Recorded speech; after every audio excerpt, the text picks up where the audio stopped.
ಜನವರಿಯ ಹೊಸ ವರ್ಷ ನಮ್ದಲ್ಲ, ಯುಗಾದಿಗೆ ಬರೋದು ನಮ್ಮ ಹೊಸ ವರ್ಷ.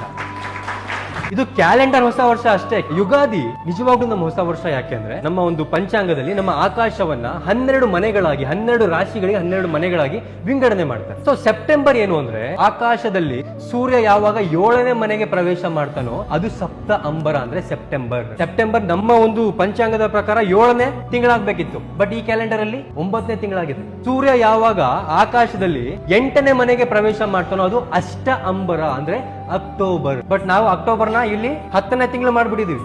ಸೂರ್ಯ ಯಾವಾಗ 9ನೇ ಮನೆಗೆ ಪ್ರವೇಶ ಮಾಡ್ತಾನೋ ಆಗ ನವೆಂಬರ್, ನವ ಅಂಬರ. ನವೆಂಬರ್ ನಮಗೆ 9ನೇ ತಿಂಗಳಾಗ್ಬೇಕು, ಇಲ್ಲಿ 11ನೇ ತಿಂಗಳು ಮಾಡ್ಬಿಟ್ಟಿದೀವಿ.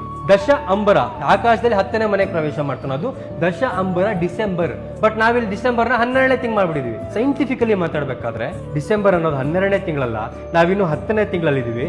ಇನ್ನೊಂದು 2-3 ತಿಂಗಳು ಕಳೆದ್ರೆ ಮಾರ್ಚ್ ಬರುತ್ತೆ. ಮಾರ್ಚ್ ಅಲ್ಲಿ ಸೂರ್ಯ 1ನೇ ಮನೆಗೆ ಬರ್ತಾನೆ, ಮೇಷ ರಾಶಿಗೆ ಚೈತ್ರ ಮಾಸದಲ್ಲಿ ಪ್ರವೇಶ ಮಾಡ್ತಾನೋ ಆಗ ಯುಗಾದಿ ಬರುತ್ತೆ. ಅದು ನಮ್ಮ ಹೊಸ ವರ್ಷ.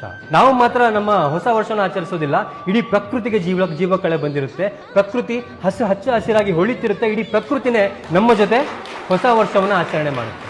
ಬೇವು ಬೆಲ್ಲದ ಜೊತೆಗೆ ಈ ವರ್ಷ ಸಿಹಿಯೂ ಇದೆ, ಕಹಿಯೂ ಇದೆ. ಅವೆರಡನ್ನು ಕೂಡ ಬ್ಯಾಲೆನ್ಸ್ ಮಾಡಿ ತಗೋ, ಎರಡನ್ನು ಈಕ್ವಲ್ ಆಗಿ ತಗೋ ಅನ್ನುವಂಥ ಒಂದು ಸಂಸ್ಕೃತಿ ನಮ್ದು.